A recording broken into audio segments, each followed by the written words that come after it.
जय माँ जगदम्बा। आप सबका बहुत बहुत स्वागत है। जी हाँ, हमारे प्राचीन तंत्र क्रिया में, अध्यात्म की क्रिया में ऐसा प्रयोग है कि आप व्यक्ति को उसके सपने में जाकर दिख सकते हैं, मिल सकते हैं, उससे बातें भी कर सकते हैं, जो चाहे वह, चाहे अपने दिल की बातें करना हो, चाहे आप उसे अपने पास बुलाना चाहते हैं, आसानी से कर सकते हैं और उस समय वह आपकी बात को समझ भी जाएगा। अक्सर यह होता है कि हम सही होते हैं, कई बार परिस्थितियां गलत हो जाती है, तो हम अपनी सच्चाई को किसी अपने चाहने वाले को साबित नहीं कर पाते, जिससे कि रिश्ते टूट जाते हैं, दूर हो जाते हैं। अगर दूर हो गया, टूट गया, तब इस प्रचंड और खतरनाक प्रयोग को करें, क्योंकि उस समय व्यक्ति पूर्ण रूप से आपका हो जाएगा। एक तरह से उसके शरीर में आप जो है सपने के रूप में विद्यमान रहेंगे और आपकी बातें सुनेगा, मानेगा, जानेगा, हर चीज करेगा। तो यह संभव है सिर्फ और सिर्फ तंत्र विज्ञान में, क्रियाओं में। बाकी आप दुनियादारी में कहीं भी खोज ले, यह संभव नहीं है। सिर्फ सिर्फ एक ऐसी शक्ति, एक ऐसा आयाम जहाँ पे ऊर्जा और शक्ति का खेल है, वहां से यह कर सकते हैं। उसके लिए आपको कुछ विशेष प्रकार के नियम का पालन करना पड़ेगा। सबसे पहला नियम कि इस क्रिया को करने के लिए उस व्यक्ति का सोए रहना अनिवार्य है। दूसरी बात, स्त्री या पुरुष दोनों कर सकते हैं, कोई बंधन नहीं, लेकिन इसका प्रयोग सिर्फ तभी करें जब आप सही हो और कोई रास्ता ना हो।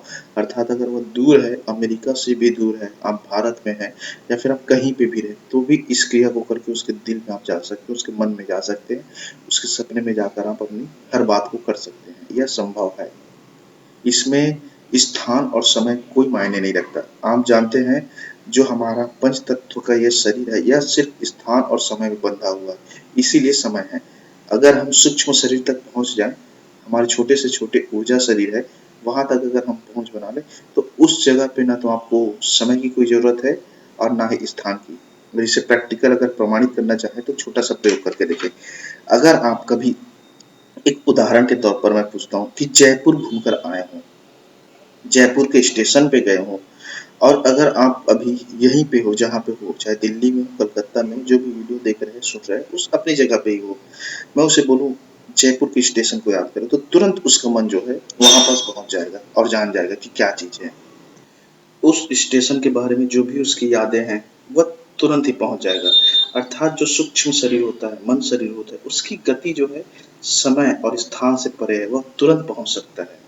तो इसी शरीर के द्वारा आप उसके पास पहुंच सकते हैं और इस क्रिया को कर सकते हैं। उसके साथ जब इस बीज मंत्र का जाप करेंगे, तो पूर्ण रूप से वह व्यक्ति आपके मन में, आपके विचार में, आपके भाव में और आपके प्यार में खो जाएगा। फिर उसे पाना बहुत ही आसान है। करना क्या है, मध्य रात्रि अर्थात 3 से 4 बजे के बीच उठना है और आपको सिर्फ ध्यान लगाना है उस व्यक्ति के ऊपर। उस समय आपका जो दिमाग है, जो मन है, बहुत खाली रहता है। उस समय जो ब्रह्मांड की शक्ति है, ऊर्जा जो है, अनंत में घूमती रहती है। बस वो आपकी नग्न आंखों से नहीं दिख सकती, उसे अनुभव कर सकते हैं, वो भी सूक्ष्म शरीर से। और उस समय आपको इस बीज मंत्र को जाप करना है कम से कम 5 से 10 मिनट। और जब जाप करेंगे तो याद रखिएगा, उस व्यक्ति को ध्यान करते रहिए। आप जब ध्यान करते रहेंगे तो उस व्यक्ति के जो दिमाग है, उसके मन है, उसके पास आप पहुंच जाएंगे। यह आप अनुभव करेंगे। जब आपका शरीर वहां तक नहीं जा सकता है, सिर्फ सूक्ष्म शरीर जा सकता है, तो आपको भी अनुभव होना शुरू हो जाएगा उसकी चीजें। उसके बाद आप जो चीज चाहते हैं, चाहे उसे अपने पास बुलाना चाहते हैं, चाहे उससे हम कोई गलत फहमी को दूर करना चाहते हैं, चाहे उससे अपने रिश्ते को बहुत मजबूत करना चाहते हैं, उस सब चीज को बोल सकते हैं। उसके बाद वह व्यक्ति कभी आपको मना नहीं करेगा। मंत्र जो आपको जाप करना है, वह इस तरह से, इस क्रिया को कम से कम 7 दिनों तक करना है। और याद रखिएगा, बिना किसी नियम के, सिर्फ इस छोटे से नियम को पालन करते हुए, ना ही आपको कुछ माला की जरूरत है, ना ही आपको कोई आसन की जरूरत है। सिर्फ और सिर्फ मध्य रात्रि में उसके सोए होने के बाद इस मंत्र को जाप करना है। मंत्र है ओम जुम जुम श फट। और अगर समझ में नहीं आए तो मैसेज कर सकते हैं। जय माँ जगदम्बा।